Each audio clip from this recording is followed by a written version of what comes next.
બધાએ આ ચૂંટણીમાં સંકલ્પ કર્યો હતો કે સત્તાને જેવડી તાકાત લગાવી હોય એવડી તાકાત લગાવી દે, અમે તો અમારા ગોપાલને આ વખતે એક તક આપવાના છીએ. અને પરિણામ તમારી નજર સામે છે કે આખા ગુજરાતની સરકાર, ધારાસભ્યો, સાંસદ સભ્યો, મંત્રીઓ, ચેરમેનો, પોલીસ, ગુંડા, બુટલેગરો, ગુજરાત આખાની તાકાત વિસાવદર વિધાનસભામાં ભાજપે લગાવી. પણ વિસાવદરની બળુકી મહેનતુ અને સિંહની હારે રહેલી જનતાએ એક અદ્ભુત ન્યાય નિર્ણય કર્યો છે અને આખા ગુજરાતને એક સંદેશ આપવાનું કામ કર્યું છે. દોસ્તો, વિસાવદરથી આપણને એક સંદેશ મળ્યો છે કે જો આપણે બધાય આવી રીતે એક ટીમ બનીને મહેનત કરીશું, લક્ષ્ય સાથે રાખીને મહેનત કરીશું, તો જેવું પરિણામ વિસાવદરમાં આવ્યું એવું જ પરિણામ આખા ગુજરાતમાં આપવા માટે જનતા આપણને રાહ જોઈ રહી છે. જનતા આપણને ઈચ્છે છે, જનતા આપણને પ્રેમ કરે છે, જનતા આપણી રાહ જોઈ રહી છે.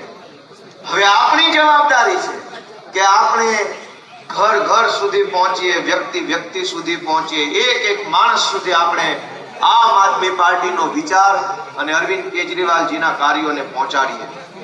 દોસ્તો, આ ગુજરાતે છેલ્લા 30 વર્ષથી ભાજપ જેવી ભ્રષ્ટ અને દુષ્ટ પાર્ટીનો જુલમ સહન કરવાનું કામ કર્યું છે. ગુજરાત ક્યારેય આવું નહોતું. ગુજરાત તો ક્રાંતિની ધરતી છે. આ ગુજરાતની ધરતી ઉપરથી ગાંધી બાપુ જેવા એક સામાન્ય માણસે હુંકાર ભર્યો કે દેશમાંથી હું અંગ્રેજોને હટાવીશ. આજ ગુજરાતની ધરતી ઉપરથી સરદાર પટેલ જેવા આગેવાનોએ હુંકાર ભર્યો કે હું અંગ્રેજોની ગુલામી સહન નહીં કરું. પણ દોસ્તો, આપણે આપણા આત્માને પૂછવું પડશે કે જે ગુજરાતની ધરતી ઉપર ગાંધી અને સરદાર હુંકાર ભરે અને અંગ્રેજોને ભગાવે, એ ગુજરાતની ધરતીનો આજનો યુવાન શું આ ભાજપને નહીં ભગાડી શકે? આ ભાજપની તાનાશાહી નહીં હટાવી શકે? શું ગુજરાતનો યુવાન ગાંધીના રસ્તે નથી? દોસ્તો, ગુજરાતના યુવાનોને હું વિનંતી કરું છું કે જાગો, તમારા આત્માને જગાડો, તમારી અંદર બેઠેલો ક્રાંતિકારી યુવાન જગાડો, સંઘર્ષનો રસ્તો પસંદ કરો અને સાથ આપો. આપણે બધા ભેગા મળી અને આ ગુજરાતને ભાજપની ચુંગાલમાંથી છોડાવવાનું કામ કરવાનું છે. મિત્રો, અનેક બાબતો છે જે કહી શકાય. તમે જુઓ કે સુરતમાં ખાડી પૂર આવ્યું, ગયા વર્ષે વડોદરામાં પૂર આવ્યું, એની પહેલાના વર્ષે જૂનાગઢમાં પૂર આવ્યું, એની પહેલા 2 વર્ષ પહેલા અંકલેશ્વર ભરૂચમાં પૂર આવ્યું. એક તરફ ભાજપના ભ્રષ્ટાચારના કારણે શહેરોમાં પૂર આવે છે અને બીજી બાજુ ગામડામાં ખેડૂતના ખેતરે આજે 40 વર્ષથી પાણી નથી પહોંચ્યું. એક તરફ પાણી, એક બાજુ પાણી નહીં. આવો બેકાર વહીવટ ભાજપની સરકાર 40 વર્ષથી કરી રહી છે.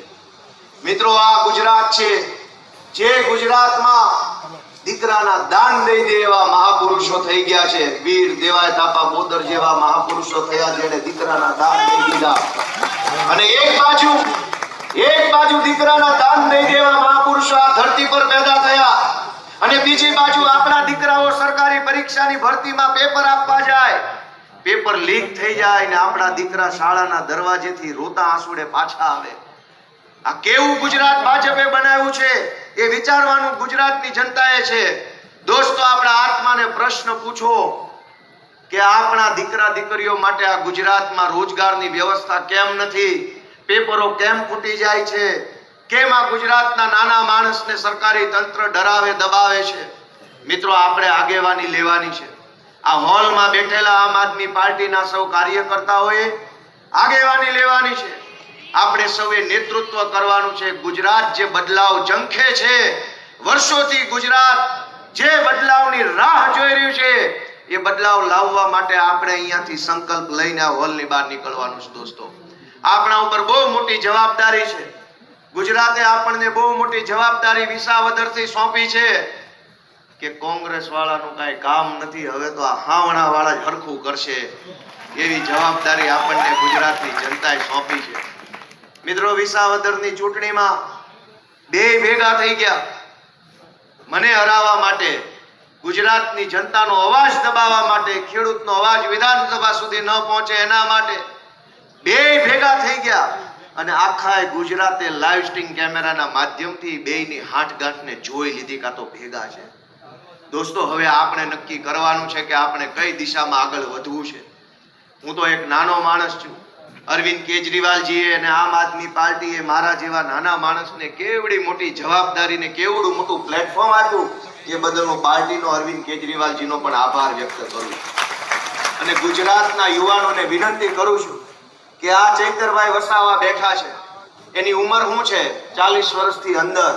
આ હેમંતભાઈ ખવા 40 વર્ષની આસપાસના, હું 40 વર્ષની અંદરનો ધારાસભ્ય, રાજુભાઈ કરપડા 40 વર્ષથી અંદર, પ્રવીણ રામ 40 વર્ષથી અંદર, મનોજભાઈ 2 વર્ષ કદાચ મોટા હશે, રાકેશ હિરપરા 40 વર્ષથી અંદર. જો અરવિંદ કેજરીવાલ અને આમ આદમી પાર્ટી 35-40 વર્ષના જુવાનિયાઓને તક આપે, પ્લેટફોર્મ આપે અને ગુજરાતની જનતા એને ધારાસભ્ય બનાવે તો ગુજરાતમાં બીજા કરોડો એવા યુવાનો છે જે ધારાસભ્ય, તાલુકા સભ્ય, જિલ્લા સભ્ય બની શકે એમ છે. મારી ગુજરાતભરના કરોડો યુવાનોને વિનંતી છે કે આજથી 10 વર્ષ પહેલા પોલીસ કોન્સ્ટેબલ તરીકે આ અમદાવાદમાં વિસલ મારતો એક જુવાનીઓ આમ આદમી પાર્ટીમાં જોડાય.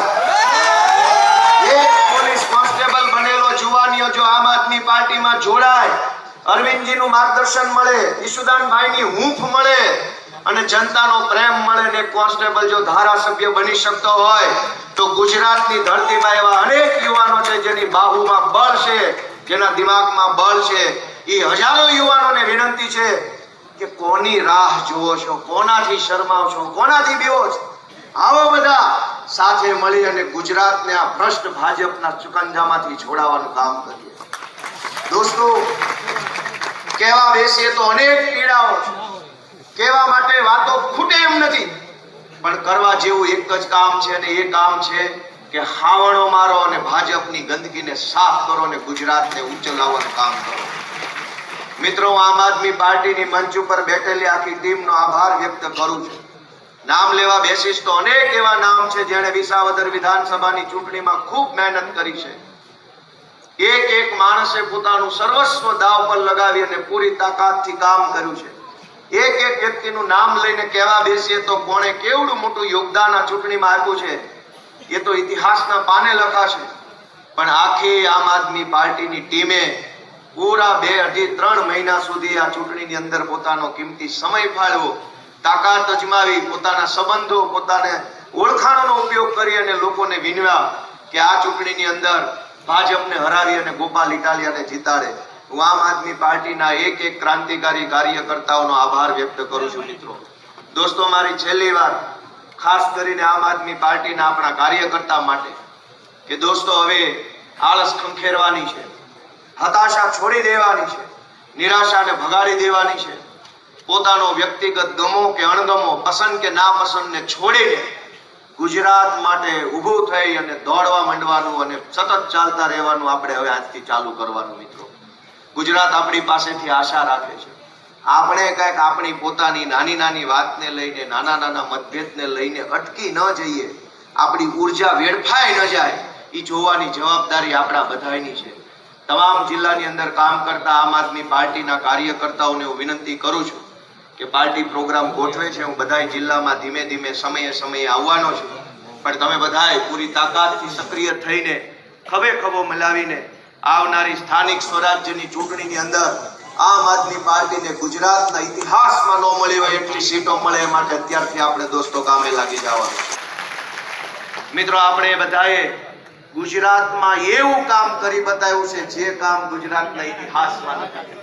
એ ચાહે 2020ની તાલુકા જિલ્લા પંચાયતની ચૂંટણી હોય કે 2024માં લોકસભાની ચૂંટણીમાં ચૈતરભાઈનો પ્રચાર હોય કે ગાંધીનગરની કોર્પોરેશનની ચૂંટણી હોય કે દોસ્તો આ 2022ની વિધાનસભાની ચૂંટણી હોય, ગુજરાતના ઇતિહાસમાં ભાજપને ક્યારેય કોઈએ ટક્કર ન આપી હોય એવી ટક્કર આપવાનું કામ આપણે બધાએ ભેગા મળીને કર્યું છે. દોસ્તો, આપણે બધાએ બહુ મોટું કામ કર્યું છે.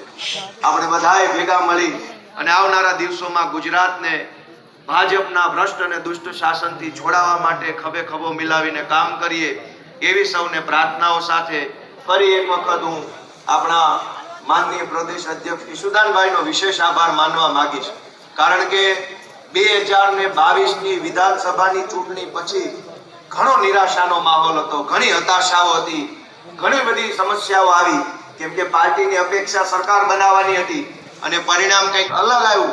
એના કારણે જે હતાશા આવી, નિરાશા આવી, સમાજમાંથી મેણા ટોણા આવ્યા, લોકોએ ઠેકડી ઉડાવી, મજાક કરી, ટીવીમાં આપણું આવતું બંધ થઈ ગયું, છાપામાં છપાતું બંધ થઈ ગયું, કાર્યકર્તાઓને હિંમત હારી ગયા. એવા સમયે અડીખમ ઊભા રહી અને જેણે પાર્ટીને આગળ લઈ આવવાનું કામ કર્યું એવા માનનીય ઈશુદાનભાઈના આપણે વિશેષ આભારી છે. સારો સમય આવે ત્યારે તો બધાય મહાન, ત્યારે તો બધાય નેતા, બધાય ચાણક્ય, પણ નબળા સમયની અંદર ટકી જાય અને ટકાવી રાખે ને એ જ અસલી ચાણક્ય કહેવાય. એટલે ઈશુદાનભાઈનો આપણે વિશેષ આભાર વ્યક્ત કરીએ છીએ. આજે આપ સૌ દૂર દૂરથી પધાર્યા, આજે આપણને જે કાંઈ માર્ગદર્શન મળે એ માટે માનનીય કેજરીવાલ સાહેબ આપણી વચ્ચે આવ્યા છે, બધાનો હું ખૂબ ખૂબ હૃદયપૂર્વક આભાર માનું છું. ભારત માતા કી જય.